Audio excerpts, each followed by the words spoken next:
Hello everyone, আসসালামু আলাইকুম। চলে এলাম নতুন আরও একটা রেসিপি নিয়ে।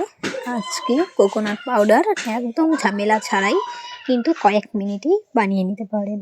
তো চলুন রেসিপিটি শুরু করা যাক। তার আগে বলে রাখি, চ্যানেলে নতুন হয়ে থাকলে চ্যানেলটিকে সাবস্ক্রাইব করে দেবেন, ফেসবুক পেজ থেকে দেখলে পেজটাকে ফলো দিয়ে পাশে থাকবেন। তো এখানে আমি একটা নারকেল ভেঙে কেটে ধুয়ে টুকরো করে নিয়েছি, আর সাথে কিন্তু মিক্সিতে ব্লেন্ড করে নিয়েছি। তো এবার আমি কড়াইয়ে চলে যাব।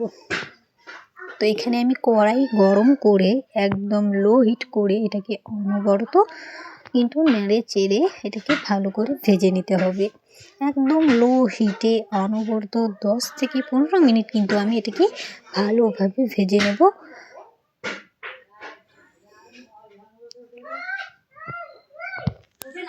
আর এই পর্যায়ে কিন্তু একটা সুন্দর ঘ্রাণ বের হতে শুরু করবে, আর কোনো রকম দলা থাকবে না।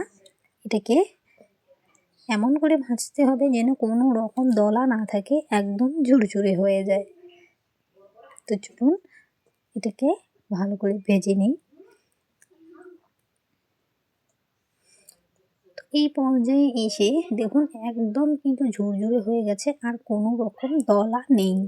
তো এখানেই বুঝতে হবে যে আমার কিন্তু পারফেক্টভাবে আমার কোকোনাট পাউডার হয়ে গেছে। আর এটা কিন্তু সারা মাস জুড়ে সংরক্ষণ করলেও কোনো রকম নষ্ট হবে না। আর দেখুন কতটা ঝুরঝুরে হয়ে গেছে। তো রেসিপি কেমন লাগলো অবশ্যই কমেন্টে জানাবেন।